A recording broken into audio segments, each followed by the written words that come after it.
Hey guys, my name is Kayla and this is Garth. And earlier this week we asked you guys for questions on Instagram and Facebook about our journey through the foster care system. And so now we're just making a video and answering those questions for you.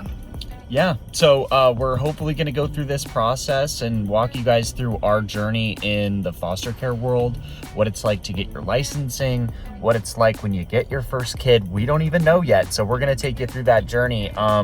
What it's like going through the growing pains as a family, as helping kids through that journey. Yeah, and we're just going to see how it all turns out. We got a lot of questions from you guys, so hopefully we'll just get right into them. We might not know all of them, but we're going to start them right now. Yay!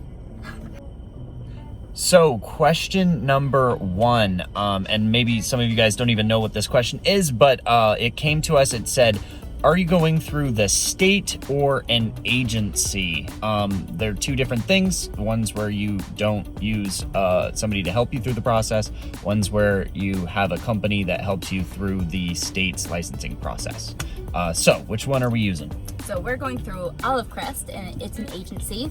And so basically we've been dealing with a licensor, and she's supposed to help us through everything. So we have been doing a lot of paperwork. We just finished that.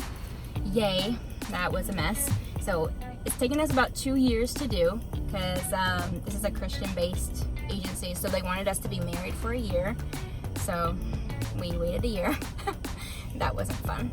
But then now we're just waiting on home inspections and Zoom calls because of COVID. We can't do it in person, so we have to do it virtually. So, yeah. Yeah, things are very different now.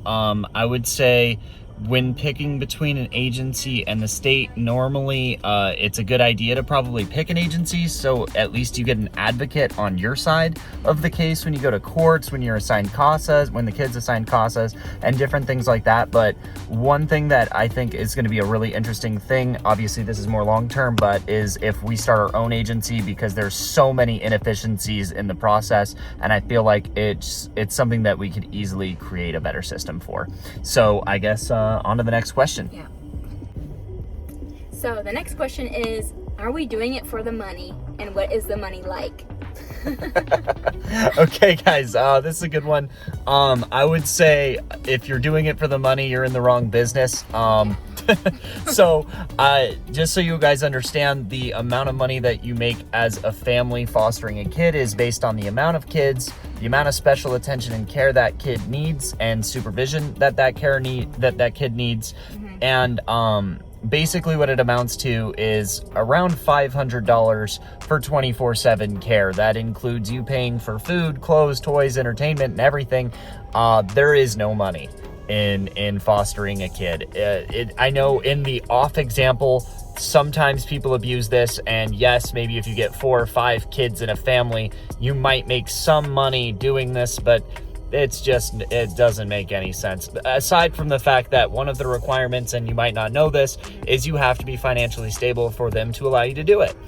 So, I've done the calculations based on the average household, based on the average rent and the room requirements and things like that. Really, to foster a kid, you have to have a household income of at least $70,000. Otherwise, it's kind of a waste of time. You're just not going to get approved based on finances, which is kind of crazy. And they allow single parent households. So, weird thing. Anyway, I think that pretty much addresses the money thing. Not in it for the money. There's no money there. Okay, so this question's good. It says, what sort of child are you looking for? It's almost like they're a breed. Yeah, we want a German Shepherd. Nice and fluffy. No. So what are we looking for? So basically we're looking for either sex, any race, and then either 2 to 6 years old. Yeah. In between those ages. Because if we do it younger than 2, it's going to be harder to find those kids in the system, because that's what everybody wants, is a baby. Yeah, everybody wants a baby, and the kids that are a little bit older, they're still possible to change their life trajectory around, and the babies, they all get foster homes, and kids that are slightly older than that have a much rougher time of it. And I'd say we'd want to skew maybe towards a boy, because they're heavily unrepresented in getting foster families. In Washington State, you guys might not know this, there are about 10,000 kids in the foster care system. there's only 5,000 families that are working with those kids, and more often than not, I think almost 70% of the unattached foster kids to families are actually boys. So maybe something so we can help out a needing demographic. So that's maybe the hope. Next question is actually a really cool one. I didn't know this either until we had to do some research. The question is, can your kids be in your photos or video? Well, foster kids. Can your foster kids be in your photos or videos? Yes, but you can't use their name. And so yeah, any kind of photo. So just be expecting them on our page, okay? You're gonna see them. You're gonna see them with the name Batman, okay? Maybe not Batman. It might be a girl. You never know. I know we said we want to play. It might be a girl. Okay, cat girl. Cat girl? Cat girl? Cat woman? Bat.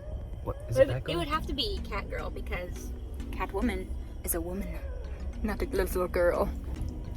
So for this question, it's a two-parter. It looks like the first question is, how expensive is it, estimated or exactly? It'll be an estimate. And how do you decide? How does it get decided what foster child we get? So as of right now, the most expensive thing is probably getting set up for the foster kid. So like our physicals. What else have we done? Blood work. We've done just initial setup for the bedroom for the kid. Yeah, they have some specific criteria you need to get, you know. There's some safety stuff at your house you need to have. I'd say all in for a cost, you're looking at maybe $2,000 to get your licensing and everything set up to start fostering. And then I'd say when you actually come to the point, if it comes to a point that it'll be an adoption scenario, it's approximately another $2,000. And I think there is a little bit of a rebate that comes back to you. It's like $500 that you get back or something. And then in the state of Washington, it's really hard to end up adopting kids because they really want these kids to go back to their original family. So if we do end up adopting, that'd be amazing. It would be amazing. If we don't, at least we helped a kid in need, you know. Yeah, the unfortunate part is, no matter what it is, it's a little bit of a bittersweet scenario, because if we end up adopting a kid, it's because the parent couldn't rehabilitate themselves and get their lives back together. And I think that would be like a miracle for us to hopefully yeah, adopting. And at least we're able to help the kid. And then if we don't adopt the kid and maybe the kid goes back to the parent, hopefully that's a happy story and the parent was able to get their life back on track. So either way, hopefully we're helping. Yep. So forgot to answer section 2. How do they decide which kid we get? So Olive Crest, the agency we're going through, they will filter out exactly what we're looking for, like the qualifications that we're looking for, the expectations. They won't send us babies, like we said. Exactly. So if we're looking for a certain race or a certain age or a certain sex, they will filter through the kids that come through the state, and then they will present certain kids to us in an email or a call. I don't know how it works exactly, but we will find out. Yeah, we're not there yet, but what we do know is we've asked them for an easy kid. Yeah, it's our first time. Whatever that is, but I'd say it's really important to be able to say, okay, we don't need, we can't probably handle somebody that needs extra attention or crazy special needs issues, because we're not probably adept or equipped to do that yet. Maybe not yet, something maybe we do in the future, but again, something that they can filter down and help us. They help us with that. So yeah. All right, so this next one is kind of a difficult one. It is, how do you tell your kid that they are adopted? Well, you're kind of obligated to. They will find out regardless. But in my heart, I don't want to tell them because they are mine, you know. But I mean, they will find out eventually. You know, the more they get older, the more they all understand that, you know, they may not look just like us, or, you know, simple things like that. They'll figure it out. Yeah, for me, actually, we haven't mentioned this yet in the video. I was actually an adopted kid. I went through the foster care system. I would say, for me, it was a very interesting scenario. My parents never hid it from me. Obviously, I was a little too old to know. 13 families in when I got adopted, I understood that they were not my biological parents. So it's as they grow and as they age, making sure that, I think the bigger issue is making sure that they feel that they're loved and that they're a part of the family. more so than it is telling them that they're not biologically yours. I don't think that that's the relevant or the salient point. I think it's mainly that that love wins out over blood every day, and you'll notice that no matter what happens, most of the time the people that you love the most aren't necessarily your blood relatives. Sometimes they're people that you meet and then you get married to them. So, you know, it's not always blood that creates the strongest bonds in our lives, and hopefully we'll be able to get that translated onto the next generation and they agree with us.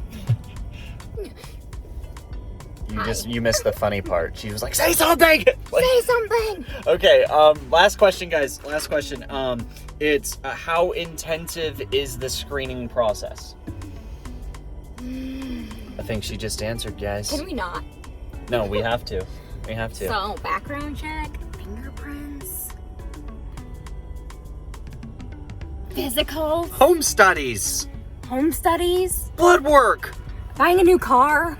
We didn't need the new car. Look, guys, we got this car. We got this brand. We got the Denali. It's really nice. It's really nice. Okay, we got it because they told us We were this close to being done. Yeah, they were, and this was 6 or 7 months ago. Yeah. They said, "Hey guys, you're gonna have a little foster kid any day now. It might be next month." We're like, "Oh shoot, let's go out and buy this SUV." We got two of the same car. We don't need two of the same car. You don't need 2 sedans. We're like, man, better get some captain's chairs for the little one. Yeah. And then here we are, 7 months later. Waiting. 7 months. But you know what? I think we actually are about 1 to 2 months until we actually get a little one here. So we're almost there. Point is, screening process is ridiculous. Hopefully we're able to change that in the future, maybe with some other agencies or programs that we're able to create. So that'll be something interesting as we go. But yeah, thank you for asking some questions, and we answered them. And Hopefully. Hopefully. And if you have any other questions, feel free to comment below, or on Instagram or Facebook. And well, one thing for sure, if you're looking for foster related content, you're looking for the truth, just the raw, unadulterated, unfiltered, unscripted truth, outside of the fact that YouTube will censor some of the words that we say, maybe. But if you're looking for the truth of the process and the journey that we're going through, click subscribe, and we hope to see you on the next one. Yes, thank you. Bye. Love you, bye. All right, this next one is kind of a hard one to answer. It's how do you tell your kids that they're adopted? What do you say? It's so rough because, like, in my heart, I don't want to tell them that they're adopted, especially if I, wait, screwed up. I screwed it up. Next one. Pause it.